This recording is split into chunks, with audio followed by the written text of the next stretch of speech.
All right, so let's talk about Big Nate. Now, this is the new animated series from Nickelodeon that premiered on Paramount Plus, and um, so let's just to get the the most important thing out of the way. I have no attachment to these books that this series is based on. I've never read them. I knew of them when I was younger, but I never actually read them. So this was a new, fresh experience to me. I think that fans of the books will probably be happy with this show, but I can't really tell you.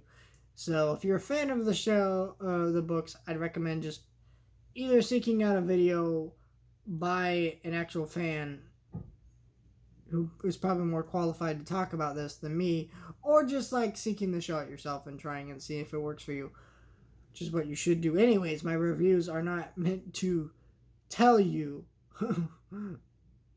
whether or not you should check something out. My reviews are just to tell you what I thought of something. But yeah, let's talk about this show. And when this show was announced, I believe it actually was slated for Nickelodeon. And I can see why they didn't put it on Nickelodeon, because this is like a very so most shows that are on cable channels, especially animated ones, are split into 11-minute time spans.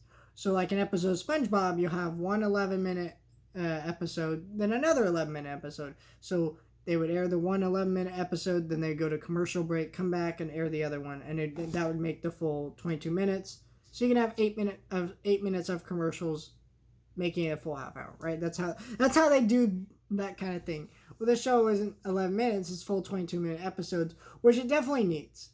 And I like that approach to this, because I feel like these stories in a lesser show would have been crammed, but because it's 22 minutes, it really gives the stories time to breathe, because of the fact that this show has a lot of side characters that are really, really funny and interesting, and you can tell that obviously it comes from the books, but they're really funny and interesting. And every character gives in these first 8 episodes, because they only dropped 8.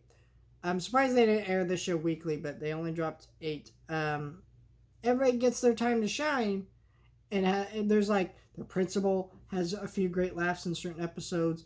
The lunch lady has great laughs in certain episodes. Nate's friends have laughs in certain episodes.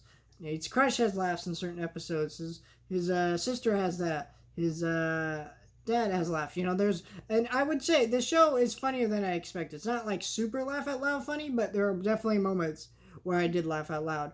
I think this show is really entertaining and inventive with its stories, because the stories get really wacky and bizarre. Like, it's kind of weird. Like, early on when I started watching the show, I was like, oh, it's kind of subdued, and then it started getting crazier and crazier. I'm like, oh, the show's actually kind of wacky, and I like that in a good way. The animation style of the show is really good too. The show, like, so it's 3D animated, but the characters have this very stop motion look to them. They look like they're animated in clay, even though they weren't, and that's really cool. And it switches to the 2D art style of the books, which is cool. And there's actually they show the comic drawings and panels from the comics at the end credits of each episode, and that's really cool. So they're definitely paying homage and respect to the books. I like that too. So the animation's really beautiful, and in fact, the animation's the best part of the show. It's a gorgeous looking show. The voice acting is pretty good too. I think they encapsulate their characters really well, and it's a fun show.